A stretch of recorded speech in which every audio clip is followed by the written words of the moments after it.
Man, I hate the beat. I swear to God, I hate the beat, but I just gotta prove a point the boy can really slide on it. That's a pause, but I'm playing just like it's practice. I'm flipping over the mattress of anybody that's napping on me. The ops, they claim that they hard. The bops, they work and they jaw. I make the bops hard, so I can't stop. I keep going. I gotta drop and keep flowing. It's like a flow state. I'm flowing. They want the D and I'm gloating. He's married. Looking for me, go and Google Derapy. The ops are like a free throw, a free lunch is charity. The knocks are like the Chiefs, though, is cheat codes and clarity. The rocks that they throw are like Tua passes, terrible. Lee. Derapy,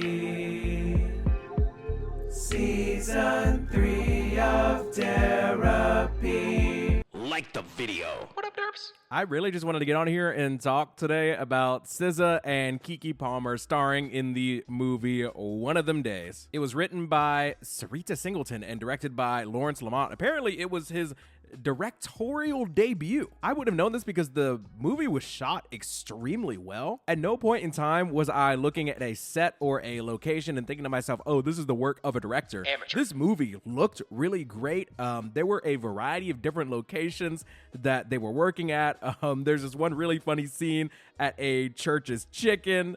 There is a scene at the payday loan place, kind of standing in for like a advanced financial kind of setup place where you can get like a quick loan with insane interest rates. SZA and Keke Palmer are so good in the movie. You immediately believe that they are real life best friends. And I wouldn't be surprised if after this movie they actually are. I had no idea that SZA could even act. Like, I just didn't assume that was something that she was capable of doing. But I'm watching the movie, and the entire movie, SZA is playing this character that, you know, SZA and Keke Palmer are playing like these two girls that live in the hood, more or less. They live in an apartment complex that, you know, is just full of people that are kind of down on their luck. You know, they would certainly live somewhere else if they could, but they are making the best that they can with the circumstances that they have. But they have this crazy, so this is kind of the plot of the movie. They have this crazy dude that runs the apartment complex, and he has this wild policy where you need to have your rent paid by the first. Not even like on the first. If you haven't paid your rent by like noon or like 6 p.m. or something crazy like that, he will literally kick you out of the apartment complex. It's insane. Now, Keke Palmer's character works at this diner, at this restaurant, but she's trying to move up. She's trying to be like a franchise owner, store manager, like basically manage multiple restaurants. She's trying to move up in the world. SZA, her character is an artist, which is funny because SZA is actually an artist, but in the movie, she just like paints stuff, and she also happens to be dealing with a man who is just terrible. He just leaves his shit all over the place. He's a terrible roommate and boyfriend, just all around like lame, goofy dude. Like, he's not like a dangerous individual. He is just like dangerously incompetent with like finances and general like hygiene. Dude sucks. But apparently he's packing. Like, his basement is full. Now, I didn't think that he would be like such a pivotal character in this movie, but apparently the entire reason for the movie's plot is the fact that Keke Palmer's character gave SZA's character their rent money, and this dude that SZA's fucking with, this awful boyfriend, she gave him the money to go pay the rent. He did not pay the rent. He either bought some like funky ass Jordans or blew it on some parlays or invested it in Hawk to a coin. I don't know. But the point is, SZA gave him the money and he blew it. Now, off the rip, I'm like immediately siding with Keke Palmer's character. Like, dude, you don't have like a real job for real. You're giving our rent money to this like lame ass dude that leaves his shoes all around our apartment. Like, what's truly good? And the property manager or landlord, or I don't know what you call people that take rent money. I can't even remember it right now. I don't care. But this dude is like on their ass. Like, if you don't pay by 6 p.m., then you're cooked. And it's literally the first of the month. I cannot stress this enough. It's the first of the month. Now, I'm not going to spoil the plot for the whole movie, but basically they go through all types of shenanigans trying to find ways to get money. I think that Keke Palmer is just an incredibly charismatic and generally extremely talented person.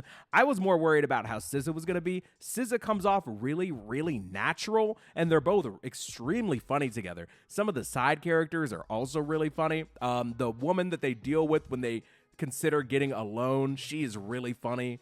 She like bucks up to them, but also simultaneously is just absolutely flabbergasted at how terribly low their credit score is. I think it's like I think like their combined credit score is like 12 or something. It's just something ridiculous. Cat Williams is also in the movie, and at first I was really worried that in the trailer it kind of shows the majority of his screen time, but he actually ends up being a character that you see throughout the movie. It's not like he's extremely essential to the plot, but I was worried at first that like he was just going to pop in for a quick cameo. You actually see him more throughout the movie. I truly don't really have that many problems at all with the film. It's shot really well.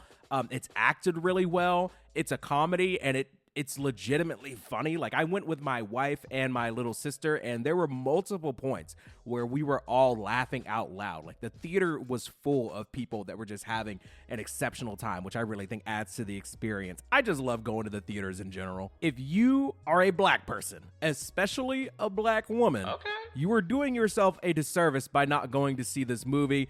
It is truly a fun time. I mean, anybody of any race can go see it. It's funny no matter who you are. But I definitely think this is one for the culture, for sure. That culture thing that we've all been talking about a lot the past year. There are a lot of fun bits and subtle nuances that you would really appreciate if you happen to be of the African American persuasion. But also, I think there's something that can be learned by anybody that goes and sees the movie. It's a fun story about friendship, about doing whatever it takes to get by. Anybody that's ever lived check to check and is worried about, how they're going to hit their next lick, where they're going to get their next dollar from, how they're going to make it to the next month. I think that anybody would really appreciate the movie. And if you're a fan of Cat Williams, SZA, Keke Palmer, or Issa Rae, who produced the movie, then you will definitely enjoy it. Also, that chick from Euphoria, Maude Apatow, who plays Sydney Sweeney, Cassie in Euphoria. She plays her little sister, Maddie, from Euphoria. She kind of plays a relatively significant role in this movie. But yeah, Lil Rel Howery's awesome, Cat Williams awesome, Maude Apatow, SZA, Keke.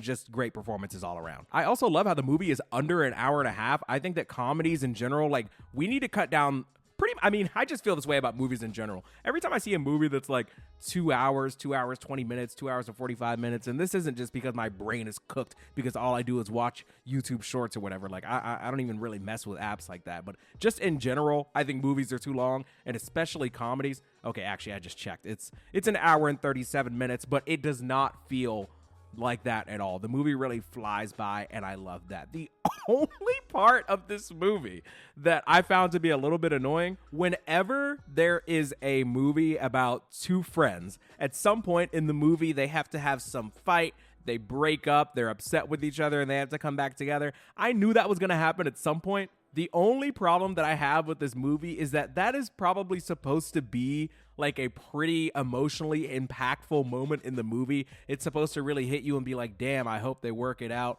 I can really see both their sides. I'm not going to spoil it, but I will say that throughout the movie, it's very clear that one of these two girls is clearly more of the problem than the other. And the fact that when they have this fight, the movie tries to convince you that like they're both really at fault when it's really just one of them, that kind of cracked the immersiveness of the movie for me. Outside of that, the movie was awesome. I wouldn't have changed a single thing about it. There's this funny little reveal towards the end about somebody that they've been messing with throughout the movie that turns out to save the day in a way that you wouldn't expect. But yeah, no more spoilers. I just think it's a really awesome movie, and I am absolutely telling you to go see it. How would I rate it? I'm feeling like a light 9 on it. And I feel like that is high praise for comedies these days. I usually do not go see comedies in the theater, and when I do, I don't expect anything out of them. It was one of my favorite comedies that I've seen in a while. I definitely plan on watching it again. So yeah, 9. Would highly recommend.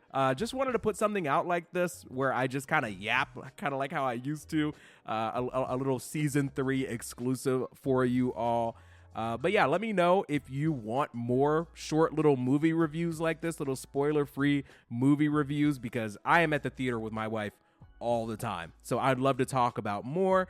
If you like content like this, like the video. Or if you're on Spotify or Apple or anywhere else you get podcasts, please leave a 5-star rating and review. That's all I got for you today. Might do another episode later. Love you. Mean it. Enjoy the outro.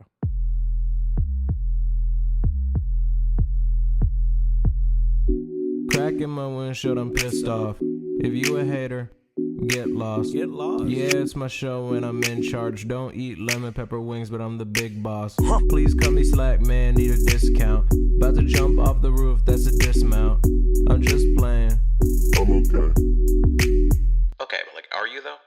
Sorry for the pause, that's awkward. Start a podcast cause I knew I was a talker. Yeah, my girl love me, but she's sick of my voice. And you know I'm pro-choice, so she do what she want. Why they hate when I get political? I'm a deep thinker, that's critical. Way too serious for a dude not getting paid. Man, I really need a shave. You know what sucks? Most of season 2 of Dave. Taking shots, but I skip out on the bar. Every single show, I swear I wanna raise the bar. Hope you listen close so you never miss the bar. Say the same thing, but I'm still going.